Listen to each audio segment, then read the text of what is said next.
Welcome to part 1 of our hyperbola video. This is the final conic section that we're going to be studying. Hyperbolas are basically the conic section that is formed when this plane that we've been talking about cuts through this double cone and it creates these two curved things. And if you look at it as a cross section, kind of looks something like this. And the way that this happens is that the plane is actually parallel to the vertical axis of these two cones, and it creates really cool shapes. And hyperbolas are always come in pairs. Sometimes your hyperbolas will be sideways, in which case we'll have a bit of a different equation than if they were vertical like this.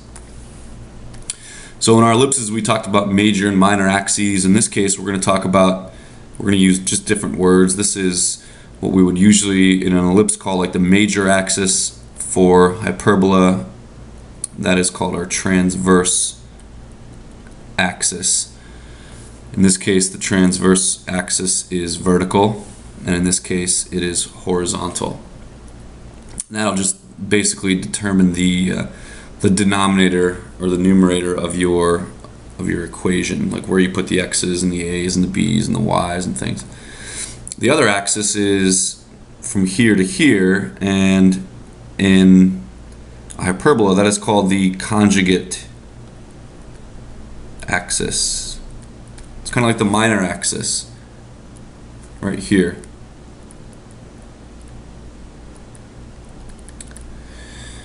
And as we draw these conics, these hyperbolas, we need to start thinking about how wide to make our curves. In other words, do we make them like this? Do we make them like this?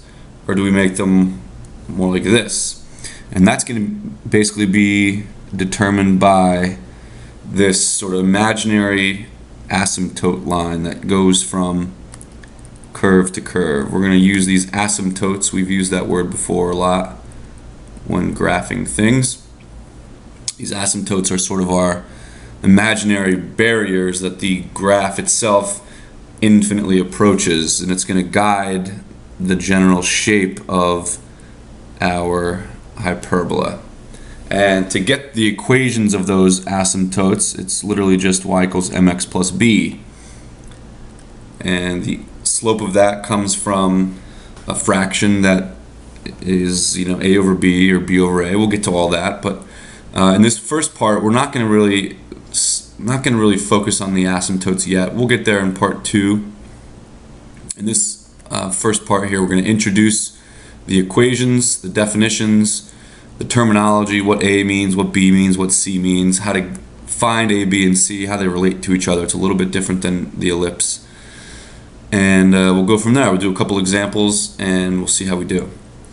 So a hyperbola is a set of all points in a plane, the difference of whose distances from two fixed points to foci is a positive constant. That's really the only difference between an ellipse and a hyperbola. Before the ellipse it was the sum. In a hyperbola it's going to be the difference. So we're going to see some subtractions now. And again, this is where this is what your hyperbolas will kind of look like, right? We still use this word, the focus. A focus, in this case, again, it's kind of inside of our curve, but it's actually away from the center. The center is still going to be over here. So the focus is guiding the curvature along with the asymptote, of course. So we'll get some really good practice with this stuff and see if we can make some sense of it. Just like in the ellipse, the distance from the center to a vertex, this distance right here, is given by the letter lowercase a. The distance from the center to a focus, just like in the ellipse, is given by lowercase c. Lowercase b is actually going to be the distance from the center to the end point of our conjugate axis, which we will get to in our next video. We're not going to really use b too much right now.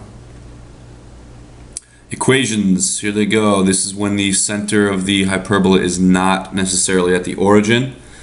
So we go x minus h quantity squared over a squared minus, that's huge, it's a big difference, between the ellipse, quantity y minus k squared over b squared equals 1. And that's when the transverse axis is horizontal. So that's when the hyperbola will look like this. You put the a underneath the x. Horizontal should trigger in your mind the x value. When the hyperbola is sort of up and down, that's when the transverse axis is vertical. That should trigger for you the y coordinate. So underneath the y will be the a. So notice the a is anchored in the first fraction's denominator each time. And that's different than the ellipse. And the reason it's different is because order matters when we have subtraction. So in hyperbola, we're going to anchor a in the bottom of each fraction, of each first fraction, and the top will change. So if it's a horizontal ellipse, x is in the numerator. If it's a vertical ellipse, y is in the numerator. And notice that h is always attached to x and k is always attached to y. The relationship between a, b, and c is different in a hyperbola than it is in an ellipse, and it's basically the Pythagorean theorem. A squared plus b squared equals c squared. And we're going to make some sense of that. We're going to use that relationship to find a, b, and c. So if the center of the hyperbola is at the origin, that makes h and k 0. And we have a horizontal ellipse right here and a vertical ellipse right here. Again, a is anchored in the bottom. The numerator changes based on if it's horizontal, the first numerator is x. If it's vertical, the first numerator is y. And there's two more detailed examples of the horizontal and the vertical hyperbolas. All right, let's get some work done here. Number 1, finding the standard equation of a hyperbola. You'll notice that in this example it doesn't ask me to graph it, but I'm going to. I'm not going to worry about the asymptotes or the specific curvature of our hyperbola, but I am going to get a very good idea of what the hyperbola looks like on a graph. We're just going to kind of rough the sketch out and put the foci, the vertices in the center in there, and see if we can make some sense of this. So the foci, let's put those in first. Let's put the foci on our graph, -1, 2. That's a focus. And 5, 2. That's a focus. Notice they are on the same sort of vertical level. So that means that's going to trigger for me that my transverse, my main axis, is horizontal. And that's going to be important when we start to construct our equation. The vertices, which I will put in red, are 0, 2 and 4, 2. So these are our vertices. I'll label them, I guess, point V. Now, the way that we sketch these new conics here is that the curve goes through each vertex and it sort of wraps around each focus. And it's nice and symmetrical, and it kind of mirrors itself on both branches. Of course, you can see that the center would be in the middle. The center is 2, 2.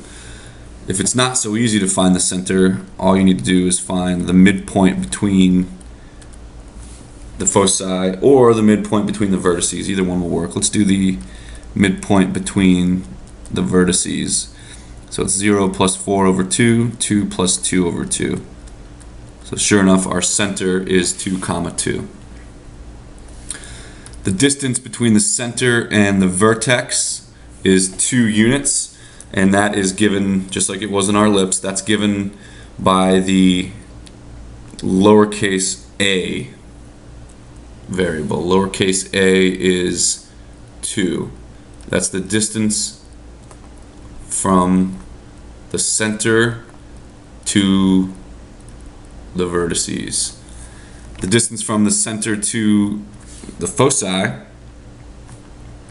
is letter C, just like it was in the ellipse. So in this case, from here to here, that'll be letter C, and that of course is 3 units. And we'll write that down. Distance from center to foci. Leaving me with lowercase b is going to be the distance between the center and what we will later call the conjugate axis. We're not going to really focus on that today, but lowercase b will determine the distance between the center and the endpoints of this up and down sort of minor axis. And to calculate that, let me write that down. So it's the distance from the center to the endpoints of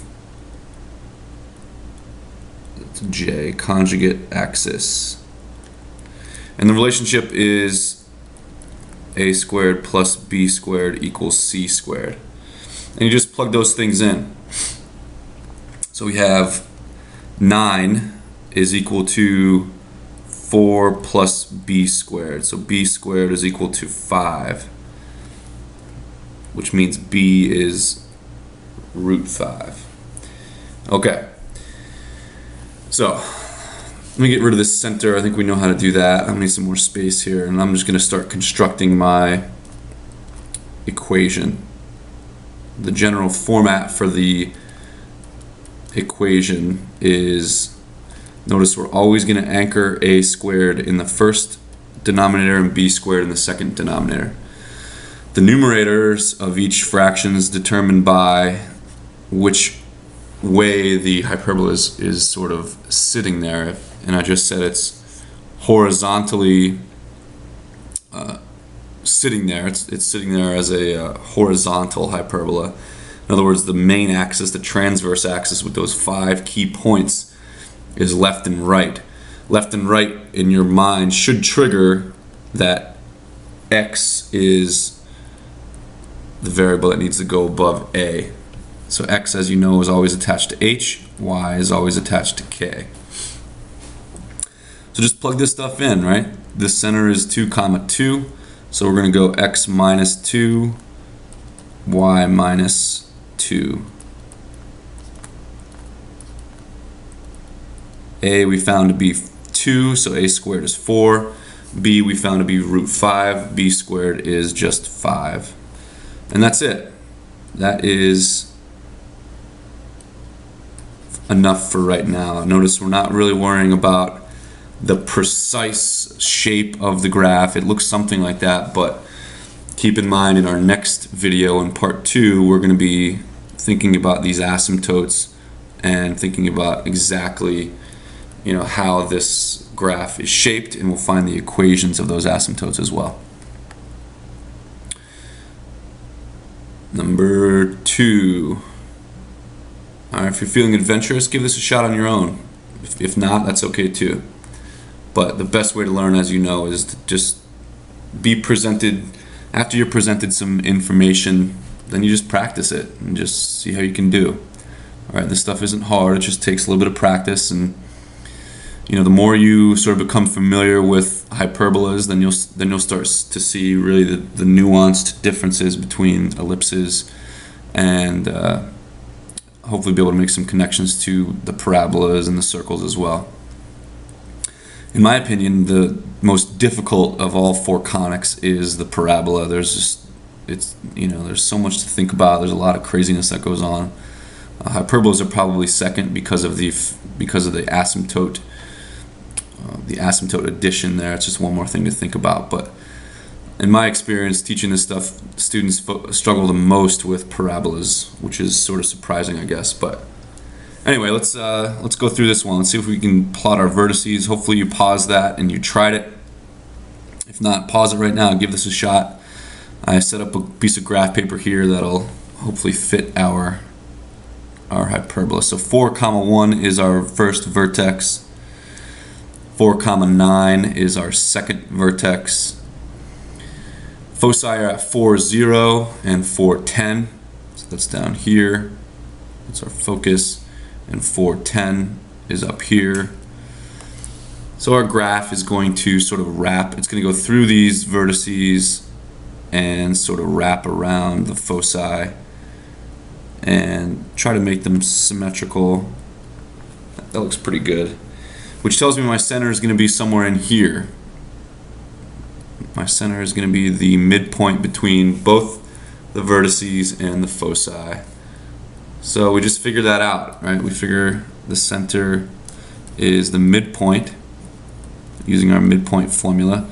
Let's do the foci this time. 4 plus 4 over 2 and 0 plus 10 over 2. That's going to give us 4, 5, which confirms on our graph 4, 5. And I think it's probably worth mentioning also, if you don't have graph paper for this stuff, it's probably worth purchasing some, because you can see that by having that graph paper, it gave me the ability to sort of eyeball where the center should be.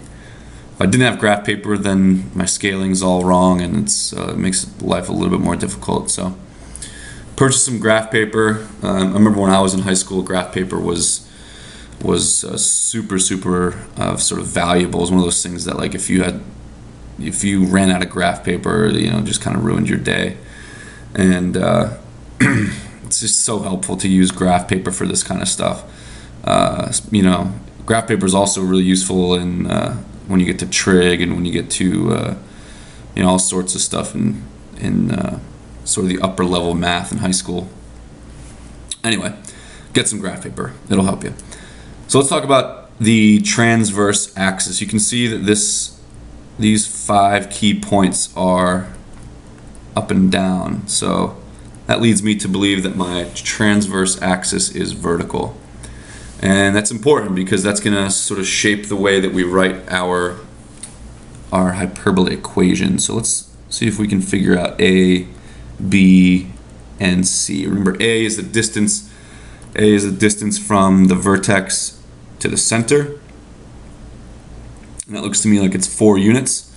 So A is 4 units. The distance from the focus to the center is given by the letter C, and that looks to be 5 units. So if we use our little formula here to find our B term, we can see that it's going to be 3. This is a nice one, I think. B squared is equal to 9, so B is 3. Alright, so let's write our equation. We're in a vertical transverse axis, so above our A squared is going to be our Y binomial, and above B squared is our X binomial. Remember, vertical in your mind should trigger the letter Y.